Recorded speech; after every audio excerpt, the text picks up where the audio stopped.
Olá, meus amigos, muito bom dia, boa tarde, boa noite. É um prazer imenso estar falando com todos vocês, mais uma vez, sobre as coisas de Deus. Eu gostaria hoje de falar a respeito do atalaia, do sentinela, aquele que Deus escolheu para advertir o povo das coisas que vão acontecer. Então, no livro de Ezequiel, quando Deus escolhe Ezequiel, ele escolhe e diz que ele seria um atalaia, que ele seria um sentinela para Deus. E no versículo 16, apenas para resumir, diz o seguinte: E sucedeu que, ao fim de 7 dias, veio a palavra do Senhor a mim, dizendo: Filho do homem, eu te dei por atalaia sobre a casa de Israel, e tu, da minha boca, ouvirás a palavra e os avisarás da minha parte.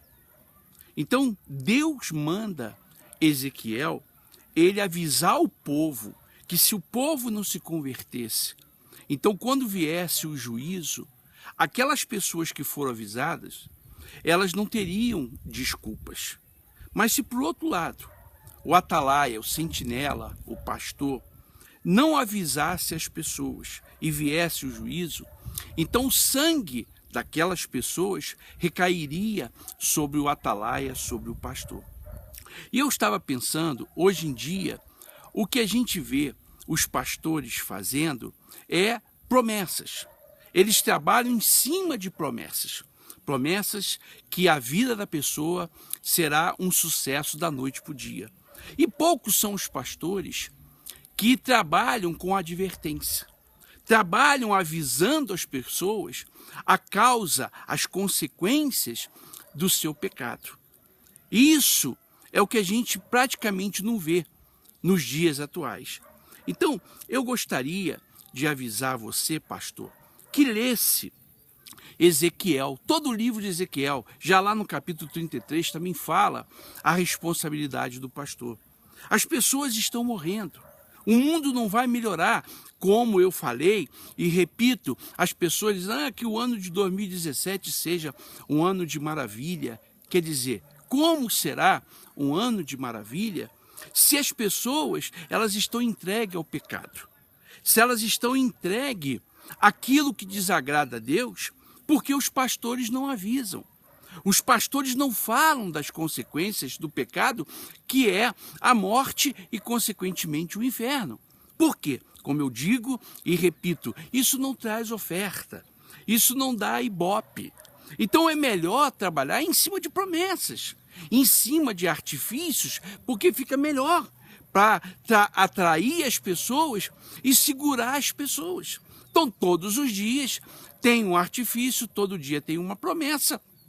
Mas dificilmente você vai numa igreja onde o pastor abre a Bíblia e ele mostra às pessoas a consequência da mentira, a consequência da idolatria, a consequência da fornicação, a consequência do adultério, a consequência do roubo, a consequência de julgar as outras pessoas. Não, você não encontra isso mais nas igrejas, com algumas exceções, é claro.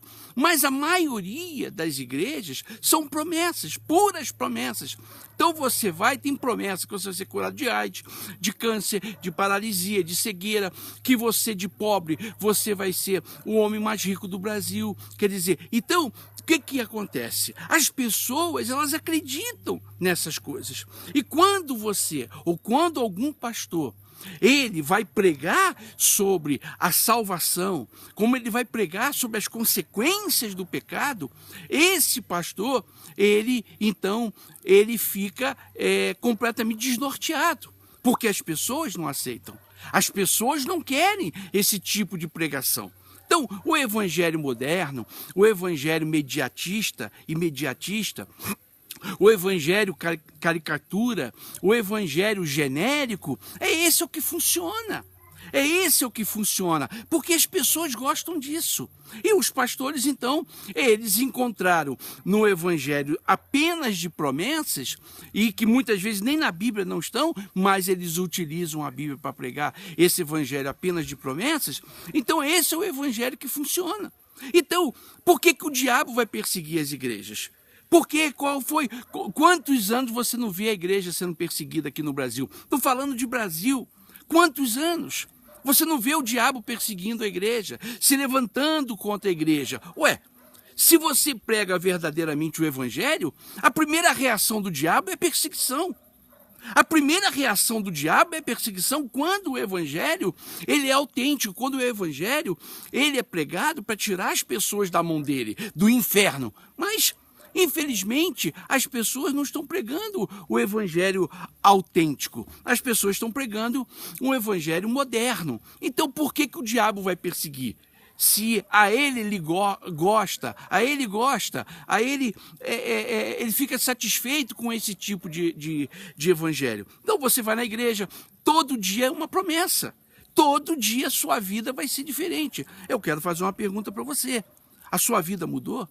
Daquelas promessas que foram feitas? Das tantas, centenas, milhares de promessas durante o ano todo que foram feitas na sua vida? Se a sua vida mudou, então continue. Mas as pessoas dizem, não, minha vida não mudou. Eu continuo morando na favela. Mas o pastor falou que eu ia ter uma mansão. Eu continuo andando de ônibus, mas o pastor falou que eu ia ter um carro do ano. Eu continuo com os mesmos problemas, eu continuo ganhando uma miséria, eu continuo desempregado. Mas o pastor falou que eu seria patrão, o pastor falou que eu seria cabeça. Então, meu amigo e minha amiga, você tem que pensar. O evangelho, a palavra de Deus, ela tem as suas consequências. Ela tem as suas consequências. Você obedece, automaticamente as bênçãos chegam para você. Agora, existem também as consequências do seu pecado, da sua imoralidade, da sua falta de responsabilidade, da sua falta de compromisso com a palavra de Deus. Agora, eu sei e eu culpo os pastores, eu não culpo as pessoas, eu culpo os pastores, porque esse evangelho moderno, esse evangelho, como posso dizer, genérico, descartável, que você prega hoje, amanhã você tem que pregar outra coisa. Não existe uma sequência, não existe uma lógica. Na segunda-feira você vai ser o homem mais rico do Brasil, Ike Batista. Depois você vai ser o homem mais rico do mundo, que é o Bill Gates. Quer dizer, não existe uma lógica, não existe uma coerência, mas, infelizmente, tem gente que gosta. Tem gente que gosta. Por isso, Deus, quando ele escolhe Ezequiel, ele deixa bem claro, ele define qual seria a responsabilidade de Ezequiel. Ele deveria avisar o povo das consequências do juízo. E ele fez esse trabalho. Ele sofreu por fazer esse trabalho. Aliás, a maioria dos profetas foram atalaias. Eles avisavam o povo das consequências. O que adianta você avisar depois que a pessoa morreu? Ela já foi para o inferno. Agora, pastor, você não tem ideia. Você não tem ideia o quanto Deus vai cobrar de você. Talvez você até pense que você esteja salvo. Talvez vocês pensem que vocês estejam salvos, porque você está dentro de uma igreja com o título de pastor, de bispo, de apóstolo, de profeta, mas você está equivocado. Você está equivocado, porque Jesus vai dizer para você, raça de víboras, não vos conheço, apartai-vos de mim, malditos, porque a sua função não é ficar prometendo as coisas para as pessoas, não. A sua função é advertir, é avisar, é orientar as pessoas do juízo, da morte, do inferno. É isso que você deveria fazer. Talvez você me diga, bispo, eu não posso fazer isso, até gostaria de fazer, mas a minha liderança, o sistema da minha igreja, ele não permite. Então saia dessa igreja, saia desse sistema, ou vai vender banana, ou abre a sua igreja. Ou abre a sua igreja. Você não crê na palavra de Deus? Você não crê que você é um homem de Deus? Então saia do seu sistema. Saia, porque todos que estão aí saíram de outros sistemas.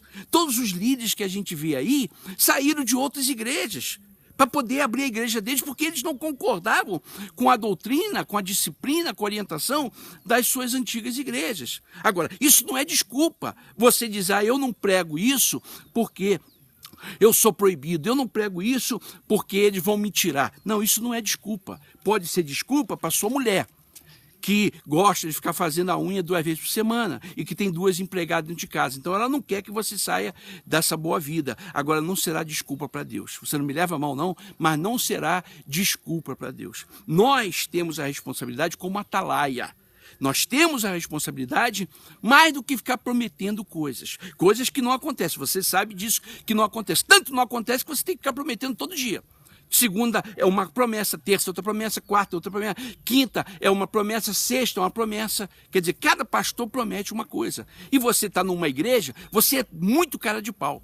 Você é muito cara de pau, porque você está numa igreja e você faz segunda, terça, quarta, quinta, sexta, domingo, e todo dia você tem que fazer uma promessa diferente. Quer dizer, é claro, você promete, é como eu digo, o esperto existe porque o otário também existe. Isso é a filosofia do Rio de Janeiro. Só existe malandro porque existe o otário. Tem gente que gosta de ser enganada. Então, leia Ezequiel 3, meu querido, leia para que você amanhã não venha a perder a sua salvação.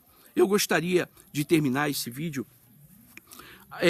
convocando você a uma ajuda. Nós já começamos o trabalho aí em Santo André, na cidade de São Jorge, todos os domingos, por enquanto estamos aos domingos. Então, nós precisamos da sua ajuda financeira, do seu dízimo, da sua oferta. Se você quer que eu continue pregando esse evangelho, se você gosta dos meus vídeos, se você sente falta do antigo evangelho, aonde você ia e o pastor te repreendia, te advertia, te exortava, te admoestava, o pastor te orientava, e você se converteu não em cima de promessas, você se converteu não em cima de campanhas, você se converteu em cima do verdadeiro evangelho. Então, se você gosta, eu quero resgatar esse evangelho. Então, eu preciso da sua ajuda financeira, através do seu dízimo, da sua oferta, uma oferta de 100, 200, 300, 500, 1000, se você gosta. Agora, se você gosta do paliativo, do moderno, do genérico, então você continue ajudando eles. Você continue ajudando eles. Agora, se você quer me ajudar, se você gosta, se você me respeita, se você está de acordo com o que eu falo, então ajude-me com o seu dízimo, com a sua oferta. Eu coloco o número da conta e você que está fora do país, México, Argentina, Colômbia, Venezuela, Estados Unidos, qualquer lugar, Inglaterra, através da Western Union ou da MoneyGram ou qualquer outra companhia, você pode enviar a sua oferta e no mesmo dia ela chega na Western Union, na MoneyGram. Você pode enviar o seu dízimo, a sua oferta, e nós vamos seguir com esse evangelho. Quem me conhece sabe que eu não abro mão disso. Quem me conhece sabe que eu não abro mão da essência do evangelho, não do evangelho moderno, do evangelho que ele é paliativo. Então, se você está de acordo e você concorda, me ajude, tá bom? E todos os domingos nós estamos aí na cidade de São Jorge, em Santo André, na Avenida São Paulo 455, perto da estação de trem Capoava. Muito obrigado, até lá.